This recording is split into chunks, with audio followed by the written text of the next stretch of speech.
nogoh qoqilsam. Sen menga o'limni eslatib turgin, nafsimni zanjirlab yo'limga burgin. 5 kunlik dunyo omonat degin.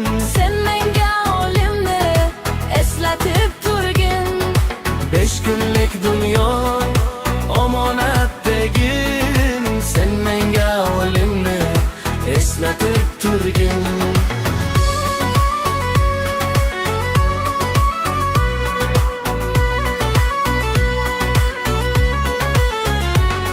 Bundan quyon o'tadi sherlar, o'g'ayni bilan talashsam yerlar.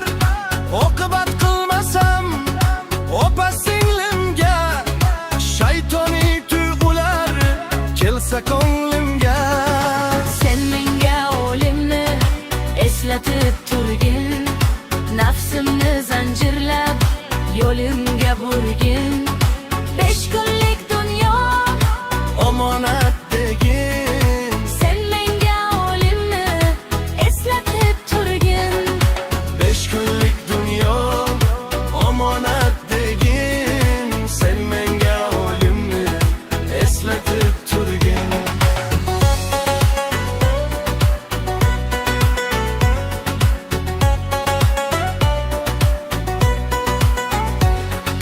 Barimizga meros odam atodan, ko'zgu bo'lgin menga qaytar xatodan.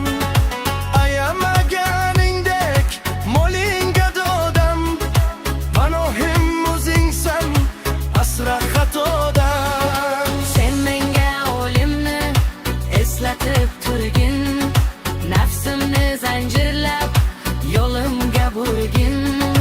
5 kunlik dunyo Omonat degin. sen menga o'limni eslatib turgin, 5 kunlik dunyo omonat degin.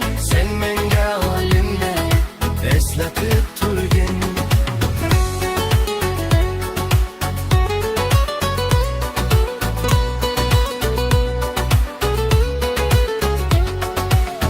Bir kuni yuz burib hamma qilsor, vafo qilmay ketsa hatto suygan yor. Allohim faqat senga suyanar ahro, o'zingdan o'zgaga qilmagin muhtoj. sen menga o'limni eslatib turgin, nafsimni zanjirlab yo'limga burgin. 5 kunlik dunyo omonat degin. sen menga o'limni eslatib turgin, 5 kunlik dunyo Omonat degin. Sen menga o'limni eslatib turgin. 5 kunlik dunyo omonat degin. Sen menga o'limni eslatib turgin.